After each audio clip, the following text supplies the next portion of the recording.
into this these healthcare exchanges. right, which would really affect low-income women. Yes. But women of More, all income all levels. income levels, but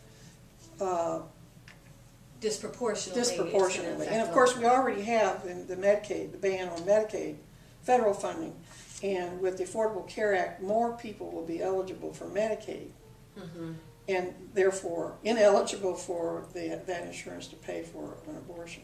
Right. Well, at the national level, too, one of the bills would also ban abortion Yes, coverage. that's right. Within the exchange And as make well. you have to buy a separate rider. an abortion rider. And which I understand, other states have banned the insurance coverage, and we haven't seen abortion riders become available for. No, the insurance companies aren't going to do that. And people don't plan to have abortions, No, so this is. And the cost of abortion runs from $350 to $700, or even more if it's For a a first late trimester, and then a second trimester could be in the thousands. Yes, right. So that's a big one to watch, because that will need to move before the healthcare exchange business gets going in the state. Senate Bill 51 would make research on an embryo, fetus, or neonate after an abortion a felony. So you cannot yourself decide that you would like the products of the abortion to be available for research. So this is basically going at embryonic Stem cell research. It's the same idea that they want to control what happens with this material. Which then would also overturn the popular vote on the referendum to allow for embryonic right, stem. like nearly 70%, I think, something like that. Senate Bill 135 would make it more difficult for minors to get a judicial bypass. Now that bill has been coming up every session.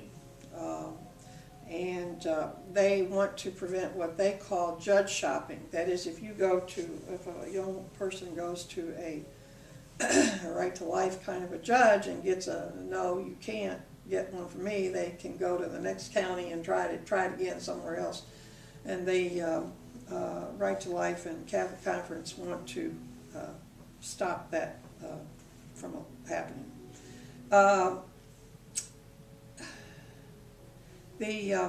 Senate Bill 150, here's one that the abortion clinics are very concerned about. The Senate Bill 150 and would require the most technologically advanced ultrasound equipment on site to be used for in advance of an abortion. So that's where that started. That was, I think, last session that came up. Right. Then we recently have a bill that would require an ultrasound to be performed. Right now, it's an option. They just have to offer. They have to offer. Right.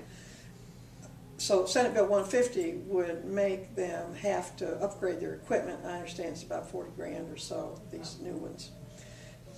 House Bill 4433 would require an ultrasound to be performed at least 2 hours before an abortion is performed, with the woman given the option, required to give the woman the option to view the ultrasound, get an ultrasound picture, listen to the heartbeat, and receive an explanation of the ultrasound.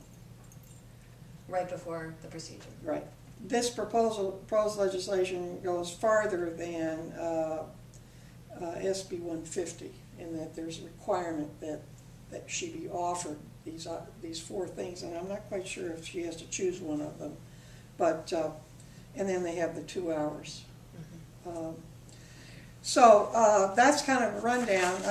The partial birth abortions bills are House Bill 4109, 4110, and Senate Bill 160 and 161. Senate Bill 160 and 161 are the ones that have been moving.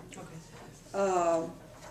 And the fetal remains bills are 4119, 4120, Senate Bill 25, 54, and 55. The Senate Bill 25, 54, and 55 are the ones that have moved. Now, you could find these, the status of these bills, and if you just put in the word abortion and do a search, all the bills will come up. Not all, but the ones dealing with abortion. On the Michigan Legislature's website, www.michiganlegislature, spelled out, .org. Also, Michigan Now, if you go to the website michnow.org and click on legislative.